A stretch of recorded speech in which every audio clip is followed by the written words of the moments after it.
Hello everyone, welcome back to my channel. और आज के वीडियो में हम बात करने वाले हैं गुड वाइब्स फेशियल किट की, जो कि मैंने लिया है गोल्ड का पर्पस से।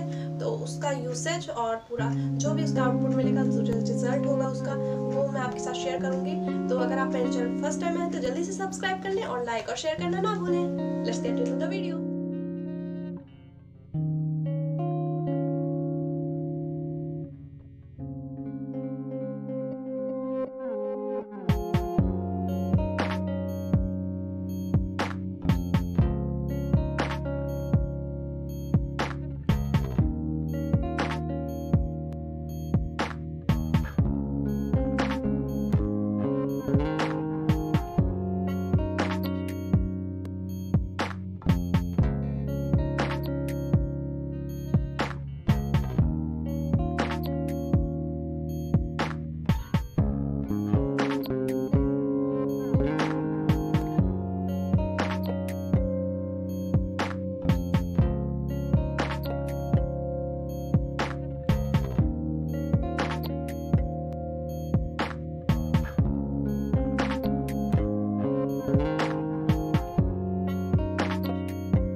फेशियल किट था, ये मुझे इतना बेनिफिट इसमें नहीं मिला। मतलब कि अगर आप कोई से भी स्किन टाइप के हैं, आपको इतना इफ़ेक्ट नहीं पड़ेगा इसको यूज़ करने के बाद। अगर आपको फेशियल किट यूज़ करना है तो आप अदर ब्रांड के करें। गुड वाइब्स के अदर प्रोडक्ट्स ज़्यादा अच्छे हैं, लेकिन फेशियल किट मुझे इतना अच्छा नहीं लगा। ते हैं गुड वाइब्स के रिजल्ट्स की, तो इस रिज़ल्ट मुझे इसका कुछ खास नहीं लगा। अगर आपको फेशियल किट यूज़ करना है तो आप अदर प्रोडक्ट यूज़ कर सकते हैं इसके, मतलब गुड वाइब्स के छोड़ के, गुड वाइब्स के अलावा कोई अदर ब्रांड यूज़ कर सकते हैं फेशियल किट के लिए, जैसे कि लैक्मे, लोटस, आप कोई सा भी कर सकते हैं। बहुत सारे फेशियल किट आते हैं मार्केट में, लेकिन गुड वाइब्स का जो फेशियल किट था ये वाला गोल्ड वाला, वो मुझे बिल्कुल पसंद नहीं आया। मैं सच कहूँ तो ये थोड़ा सा कैसे लगा मुझे, मैं बताती हूँ। ये नॉर्मल जैसे आप स्क्रबिंग करते हैं और सिर्फ फेस वॉश करते हैं, उसके बाद जो रिजल्ट्स रहते हैं सिर्फ उतना ही ये इफ़ेक्टिव था, इतना ज़्यादा नहीं इफ़ेक्टिव था जितना हम अदर फेशियल किट करते हैं और फिर हमें इफ़ेक्ट उसका देखने को मिलता है। और फेस भी बिल्कुल क्लियर नहीं था, उसके बाद भी बहुत सारी डेड स्किन बच गई थी नोज़ के अराउंड, तो मुझे ज़्यादा अच्छा नहीं लगा। इसलिए अगर आपको यूज़ करना है गुड वाइब्स, अगर आपको सूट होता है या फिर जो भी रीज़न है, अगर आपको ट्राई करना है तो आप परचेज़ कर सकते हैं। लेकिन ओवरऑल इसका जो रिज़ल्ट था वो मुझे बिल्कुल पसंद नहीं आया, और अगर आपको करना है तो आप अदर ब्रांड के कर सकते हैं मेरे हिसाब से। आई होप आज का वीडियो आपके लिए हेल्पफुल रहा होगा, तो जल्दी से मेरे चैनल को सब्सक्राइब कर दें और लाइक और शेयर करना ना भूलें। Till then bye bye, thank you everyone.